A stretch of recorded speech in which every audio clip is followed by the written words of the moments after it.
আমি তরিকে আলী থেকে তরিকে ওসমান ভাইদের গ্রুপকে হযরত ওসমান রাদিয়াল্লাহু তাআলা আনহু গ্রুপের ভাইদেরকে প্রশ্ন করতেছি, খালেক মালেক সালেক আরো 2 অথবা 3 জন মিলে একটি কোরবানির পশু ক্রয় করলো।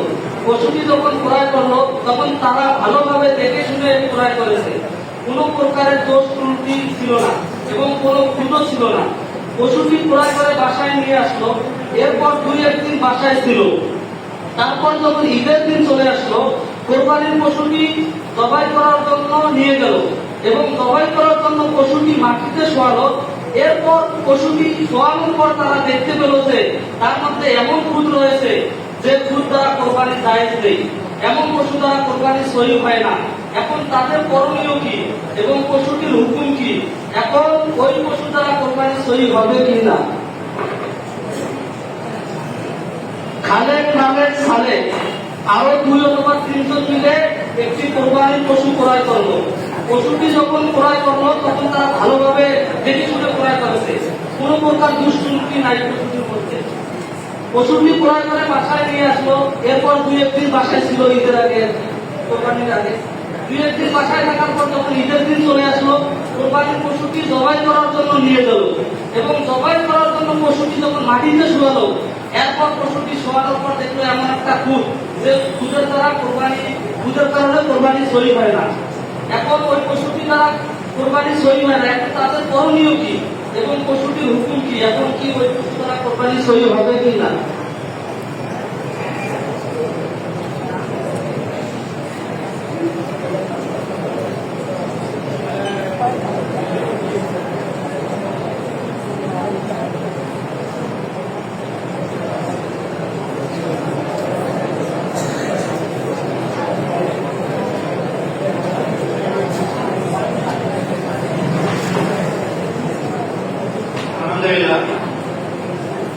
প্রশ্নের বর্ণনা অনুযায়ী গরু জবাই করার আগ পর্যন্ত কোনো ত্রুটি দেখা যাচ্ছে না। জবাই করার সময় মাটিতে শোয়াইছে, এই সময় ত্রুটি লক্ষ্য হচ্ছে। এখন ত্রুটিটা 2 ধরনের হয়ে যেতে পারে, একটা হচ্ছে নকল আর একটা হচ্ছে আগে থেকে যদি কোনো ত্রুটি থেকে থাকে তাহলে তাদের দেখার ভুল। আর দ্বিতীয় নম্বর, যদি ওই শোয়ার সময় কোনো ব্যাঘাতে লাগে বা অ্যাক্সিডেন্টের কারণে কোনো ত্রুটি দেখা যায়, যেমন পা ভেঙে গেল, তাহলে এইরকম ত্রুটিযুক্ত প্রাণী যারা তাদের কোরবানি সহিহ হবে। কিন্তু এখানে আরো লক্ষণীয় বিষয় হচ্ছে তাদের শরীর কেনার বিষয়। যেহেতু একাধিক ব্যক্তি আছে, যদি তাদের মধ্যে শরীর কোন গরিব ব্যক্তি থাকে তাহলে এই গরিব ব্যক্তিদের ওখানে শরীর থাকার কারণে সকলেরই কোরবানি সহিহ।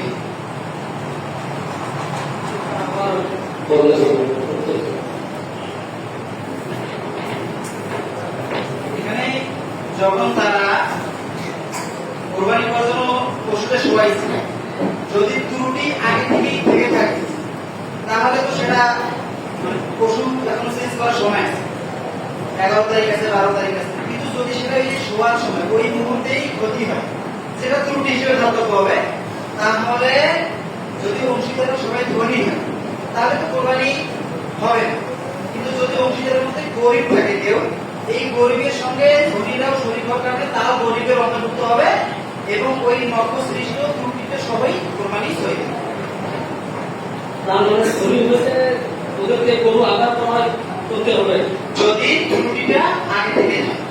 যদি ধনীর ক্ষেত্রে যদি ত্রুটি নতুন হয় তাহলে সহিহ হয়, কোরবানি সহিহ হবে। সহিহ। প্রশ্নের মধ্যে ও ত্রুটিটা নতুন না পুরাতন সেটা বলে নিয়েছে, উত্তরের মধ্যে এটা আপনার প্রয়োজন নেই। প্রশ্নটা বোঝা গেল, প্রশ্নটা বলেন বলছে আবার ওই বলেন আছে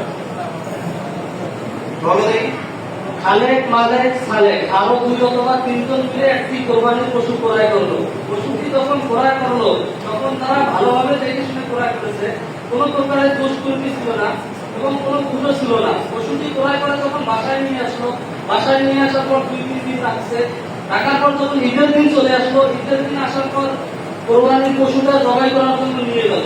এখন নিয়ে যাওয়ার পর পশুটি যখন শোয়াইলো ইমাম সাহেব বা যারা জবাই করবে তারা জবাই করার স্থানে নিয়ে যাওয়ার পর দেখলো যে পশুটির মধ্যে খুদ, সেটা এমন খুদ যে খুদের দ্বারা কোরবানি সহি হয় না। এখন এই অবস্থায় পশুটির হুকুম কি, আর ওই কোরবানি সহি হবে কিনা, ওই পশু দ্বারা কোরবানি করা যাবে কিনা? এটা একেবারে মুস্তাসনা মাসা। আগে কোনো ত্রুটি ছিল না, যখন শোয়াইছে তখন ত্রুটি লক্ষ্য হয়েছে, আগে ফিরে যাওয়া যাবে না কিন্তু। এখন যেহেতু নতুন ভাবে ত্রুটি লক্ষ্য হয়েছে, এখন যদি অংশীদাররা সবাই ধনীয় হয়, এই মুহূর্তে জব করার মুহূর্তে ত্রুটি লক্ষ্য হইলেও কোরবানি সহি হবে, গরিব হলেও সহি।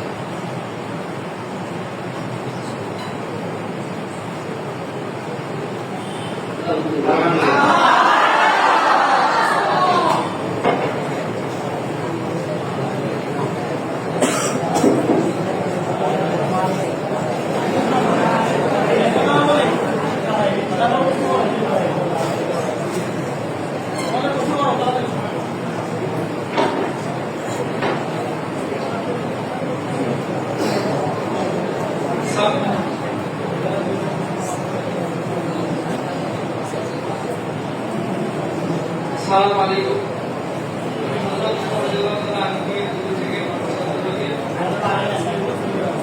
হযরত আলী রাদিয়াল্লাহু তাআলা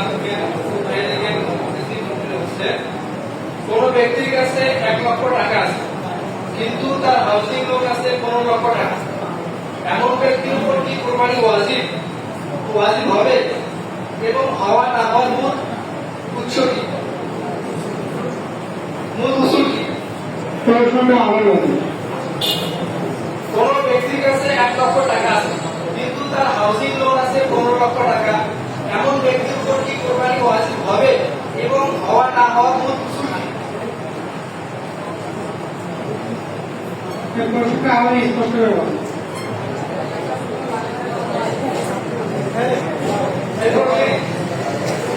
কোন ব্যক্তির কাছে 1 লক্ষ টাকা আছে, কিন্তু তার হাউজিং লোন আছে 15 লক্ষ টাকা, এমন ব্যক্তির উপর কি কোরবানি ওয়াজিব হবে এবং হওয়া না হওয়ার মূল উসুল কি? আপনার প্রশ্ন অনুসারে যে তার কাছে 1 লক্ষ টাকা আছে এবং তার বাড়ি থেকে লোন নেওয়া আছে 15 লক্ষ টাকা, তো আমরা লক্ষ্য করলে দেখতে পাই যে লোনের বিষয়টা হয়তো সাপ্তাহিক হবে অথবা মাসিক হবে। এখন কথা হলো যে যদি তার কাছে 1 লক্ষ টাকা কোরবানির দিন সময়ের ভিতরে উপস্থিত থাকে, তাহলে এমন তো অবস্থা, এবং যদি ওই দিন সময়ের ভিতরে তার যদি লোনটা দেওয়া না লাগে এবং ওই 1 লক্ষ টাকা যদি নেশাব পরিমাণ মালের সমানগুলো হয়, তাহলে তার উপর কোরবানি ওয়াজিব, অন্যথায় ওয়াজিব না। তো শেষ। যে আপনার প্রশ্ন অনুযায়ী উত্তর শেষ।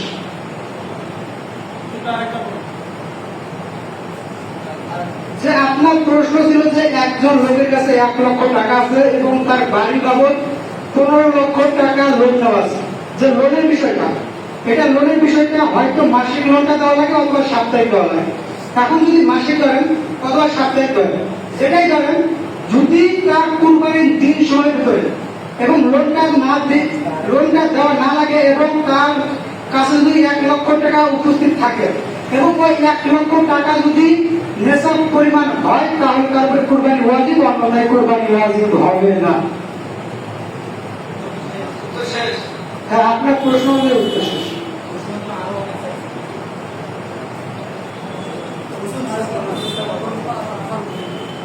মূল উসুল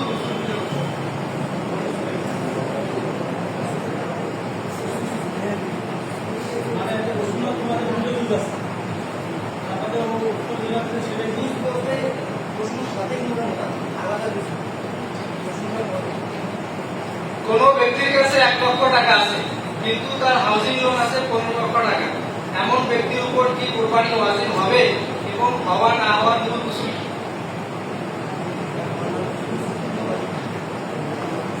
যে হওয়া কোরবানি ওয়াজিব হওয়া না হওয়ার মূল উসুল হলো যে কোরবানির নেশাব সমপরিমাণ মালের মালিক হতে হবে। এখন যদি নেশাব পরিমাণ মালের মালিক থাকে তাহলে কোরবানি ওয়াজিব হবে, এবং নেশাব পরিমাণ মালের মালিক না থাকলে কোরবানি ওয়াজিব হবে না। তো শেষ।